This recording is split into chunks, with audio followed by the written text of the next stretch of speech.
ಅಬ್ಬೆ ಏನೇ ಕಲಾವತಿ? ನಿಮ್ಮ ಮೊಮ್ಮಗ 3ನೇ ಮಡಿಕೆ ಈ ವಾರದಲ್ಲಿ ಹೊಡೆದಾಕಿರೋದು. ಯಾರು?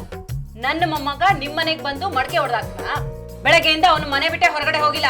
ಅವ್ನು ಬರ್ದಿದ್ರೆ ಏನಂತೆ, ಅವನ ಎಸೆ ಕಲ್ಲು ಬರುತ್ತಲ್ಲ, ಚಾಟ್ರ್ ಬಿಲ್ ತಗೊಳ್ಳೋದು ಕಲ್ಲೊಡಿಯೋದು, ಚಾಟ್ರ್ ಬಿಲ್ ತಗೊಳ್ಳೋದು ಕಲ್ಲೊಡಿಯೋದು. ಅಷ್ಟು ದೂರ ಚಾಟ್ರ್ ಬಿಲ್ ಹೊಡೆಯಕ್ಕಾಗತ್ತೇನೆ? ಅಬೇ ಅವನು ಎಷ್ಟು ದೂರ ಇದ್ರು ಹೊಡಿತಾನ ಅಬೇ. ಏನ್ ಗುರಿ ಅಂತೀರ ಅಬೇ ಅವಂದು? ಆಹಾ, ಗುರಿ ಇಡೋದ್ರಲ್ಲಿ ಅಪ್ಪನ್ನು ತಾತನ್ನು ಮೀರಿಸ್ತಾನೆ ಅಂತ ಕಾಣಿಸತ್ತೆ. ಅವರಿಬ್ರು ಹಾಗೆ 1 ಮೈಲಿ ದೂರ ಇದ್ರು ಗುರಿ ಇಟ್ಟು ಹೊಡಿತಾ ಇದ್ರು. ಇರೋ ಮಡಿಕೆಲ್ಲ ಹೊಡೆದೋದ್ರೆ ನಾನು ಏನ್ ಮಾಡ್ಲಿ ಅಬೇ? ನನ್ನ ಮೊಮ್ಮಗ ನಿಮ್ಮ ಮನೆ ಮಡಿಕೆ ಹೊಡೆದಾಕದ್ನೋ ಬಿಟ್ನೋ ನನಗೆ ಗೊತ್ತಿಲ್ಲ. ಆದ್ರೆ ಅವನ್ ಗುರಿ ಬಗ್ಗೆ ಹೊಗಳಿ ಮಾತಾಡ್ದಿಯಲ್ಲ, ಆ ಖುಷಿಗೆ ಇಟ್ಕೋ ಇದನ್ನ. ಸರಿ ಅಬೇ. ಅಪ್ಪೆ, ನಮ್ ಗದ್ದೆ ಪಕ್ಕದ ರಸ್ತೆಲಿ ರುದ್ರವಂಶ ಗಾಡಿ ಊತಾಗಿದೆ. ಎತ್ತ ಗದ್ದೆ ಒದ್ದಾಡ್ತಿದ್ದಾರೆ. ಬಾಬೆ ನೋಡೋಣ.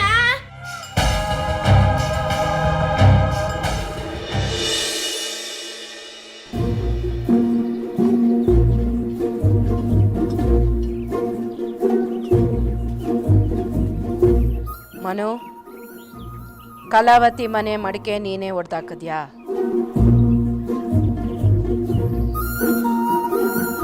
ನಿನ್ನನ್ನೇ ಕೇಳ್ತಿರೋದು, ಅವ್ರ ಮನೆ ಮಡಿಕೆ ಹೊಡೆದಾಕದಿಯೋ ಇಲ್ವೋ? ಹೌದು, ನಾನೇ ಹೊಡೆದಿದ್ದು. ಯಾಕೆ ಗೊತ್ತಾ? ಆ ಕಲಾವತಿ ಯಾವಾಗ ನೋಡಿದ್ರು ಅವ್ರ ಅತ್ತನ್ನ ಬೈತಿರ್ತಾರೆ, ಅದಕ್ಕೆ. ಪಾಪ ಅವ್ರ ಕೈಯಲ್ಲಿ 2 ಮಡಕೆ ಇಟ್ಕೊಂಡು ಬರಕ್ಕೆ ಹೇಳ್ತಾರೆ. ಅದೆಲ್ಲ ನನ್ನ ಕೈಯಲ್ಲಿ ನೋಡಕ್ಕಾಗಿಲ್ಲ, ಅದಕ್ಕೆ ಹೊಡೆದೆ. ತಪ್ಪಾಯ್ತು, ಬಸ್ ಹೊಡಿಲ್ಲ. ನೀನ್ ಯಾಕೋ ಬಸ್ಕಿ ಹೊಡಿತೀಯ ಬಂಗಾರ? ನಮ್ ಶತ್ರುಗಳು ನಿನ್ನ ಮುಂದೆ ಬಸ್ಕಿ ಹೊಡಿಬೇಕು. ಅಲ್ಲ ಕಣೋ ಮನು, ಅಷ್ಟು ದೂರದಲ್ಲಿದ್ರು ನೀನು ಗುರಿ ಇಟ್ಟು ಹೊಡಿತೀಯ? ಅಬ್ಬೆ, ನಾನು ಹೆಂಗ್ ಗುರಿ ಇರ್ತೀನಿ ಗೊತ್ತಾ? ಎಷ್ಟು ದೂರ ಇದ್ರೂ ಹೊಡೆದಾಕ್ತೀನಿ. ಹೌದಾ? ಹಾಗಾದ್ರೆ ನಿನ್ ಸಾಹಸನ ನಾನು ಪರೀಕ್ಷೆ ಮಾಡ್ಬೇಕಲ್ಲ. ಏನ್ ಮಾಡೋಣ? ಅಬ್ಬೆ, ನಮ್ ಗದ್ದೆ ಪಕ್ಕದ ರಸ್ತೆಲಿ ರುದ್ರವಂಶ ಗಾಡಿ ಊತಾಗಿದೆ.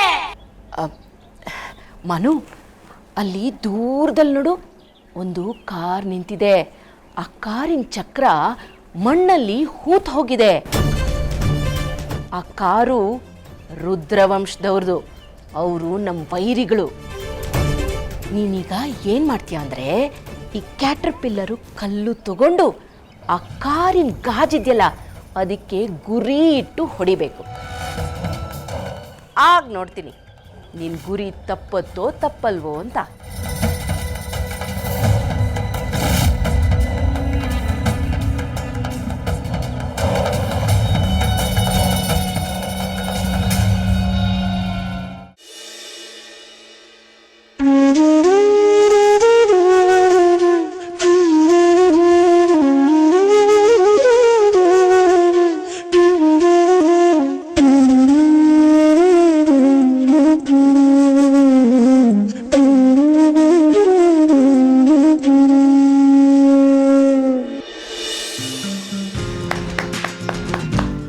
ವಾ, ಎಷ್ಟು ಚೆನ್ನಾಗಿ ನುಡಿಸ್ತೀಯ ನೀನು ಆ ಕೊಳಲ್ನ.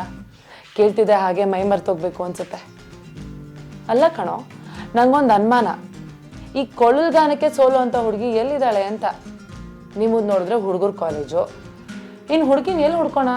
ಪಂಚಾಯತಿಲಿ ಹುಡುಗಿರು PUC ಓದ್ಬೋದು ಅಂತ ತೀರ್ಮಾನ ಮಾಡಿದಾರಂತೆ. ಓಹೋ ಹೋ ಹೋ ಹೋ ಹೋ, ಇದ ವಿಷಯ.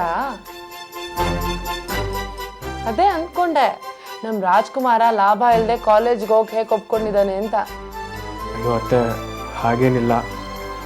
ಹಾಗೇನಾರು ನೋಡ್ತಾ ನೋಡ್ತಾ ಪ್ರೀತಿ ಶುರುವಾಗ್ಬಿಟ್ರೆ, ಏನಾರು ಹೆಚ್ಚು ಕಮ್ಮಿ ಆದ್ರೆ ಏನಾಗುತ್ತೆ? ರಾಜ್ಕುಮಾರನ ಜೊತೆ ರಾಜ್ಕುಮಾರಿ ಮನೆಗೆ ಬರ್ತಾಳೆ. ಅತ್ತೆ, ತಮಾಷೆ ಮಾಡ್ತಿದ್ದೀರ ಅತ್ತಾನೆ. ನನ್ನ ಕಾಲು ಎಳಿಯೋದು ಅಂದ್ರೆ ನಿಮ್ಗೆ ಇಷ್ಟನಾ? ಬೇರೆ ಯಾರ ಜೊತೆ ತಮಾಷೆ ಮಾಡ್ಲೋ? ಈ ಮನೇಲಿ ನಗ್ನಗ್ತಾ ಮಾತಾಡೋನು, ನಗ್ನಗ್ತಾ ಇರೋನು ನೀನೊಬ್ನೇ.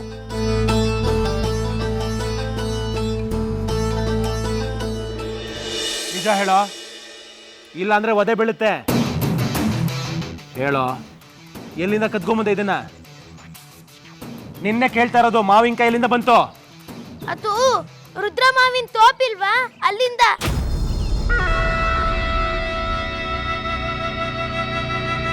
ಸತ್ಯ ಏನು ಅಂತ ಹೇಳೋ. ಅಲ್ಲಿಂದಾನೇ ತಂದಿದ್ದಪ್ಪ, ನಿನ್ ಮೇಲೆ ಆಣೆ. ಹೊಡೆದು ಹಾಕ್ಬಿಡ್ತೀನಿ ನಿನ್ನ. ಅಪ್ಪನ ಮೇಲೆ ಯಾರಾದ್ರೂ ಆಣೆ ಇಡ್ತಾರೇನೋ?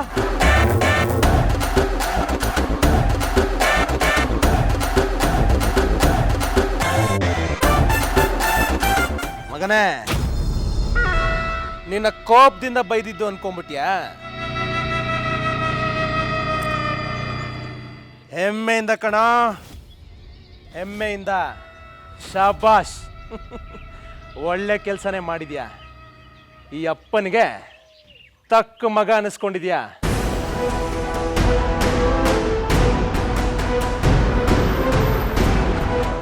ನೋಡಿದ್ಯಾ ಬೇ, ನನ್ನ ಮಗ ಗಂಡಸಿವನು ಗಂಡಸ್ತನದ ಕೆಲಸ ಮಾಡ್ಕೊಂಡ್ ಬಂದಿದ್ದಾನೆ.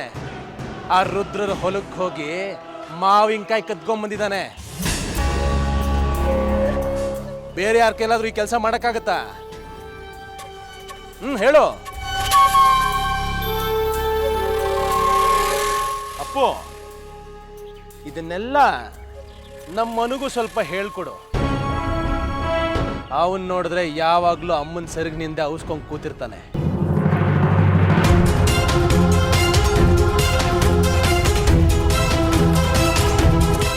ವಾರಸ್ದಾರ ಆಗೋನ್ಗೆ ಗಂಡಸ್ರ ತರ ಧೈರ್ಯ ಬೇಕು. ಸಾಕ್ ಸುಮ್ನಿರ.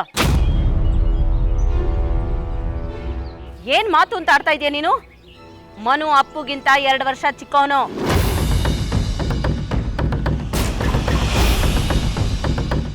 ಮನು ಅಪ್ಪು ವಯಸ್ಸಿಗೆ ಬರ್ಲಿ, ಆಮೇಲೆ ನೋಡು ಅವನ್ ಕದರ್ ಏನು ಅಂತ. ಅವನಿಗೆ ಒಳ್ಳೆ ಬುದ್ಧಿನೂ ಇದೆ, ಮೈಯಲ್ಲಿ ಶಕ್ತಿನೂ ಇದೆ, ಒಳ್ಳೆ ಗುರಿನೂ ಇದೆ. ಅವನು ಯಾರಿಗೂ ಏನು ಕಮ್ಮಿ ಇಲ್ಲ. ಅವನು ಈ ಸಿಂಹ ವಂಶದ ಸಿಂಹದ ಮರಿ.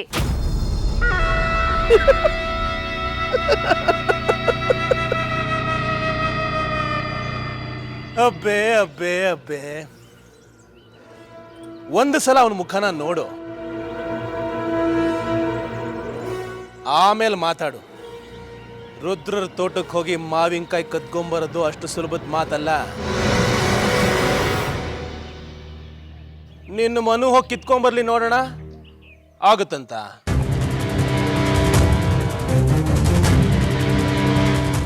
ಏನು ಮನು ಮಹಾರಾಜ್ರೆ, ಆಗುತ್ತಾ?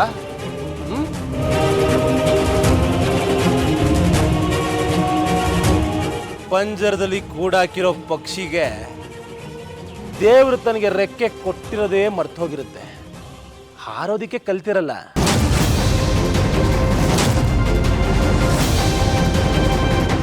ಅದು ಅಲ್ಲದೆ ಇವನು ನಿನ್ನ ಹಿರಿಮಗ ಧರ್ಮಸಿಂಹನ್ ಹುಟ್ಟಿರೋನು.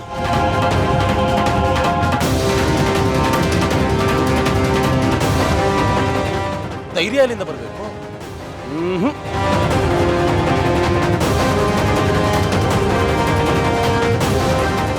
ನನ್ನ ವಾರಸ್ದಾರನಾಗಿ ಮಾಡ್ಬೇಕಿತ್ತು, ಆಗ ಕತೆ ಬೇರೆ ಇರ್ತಿತ್ತು.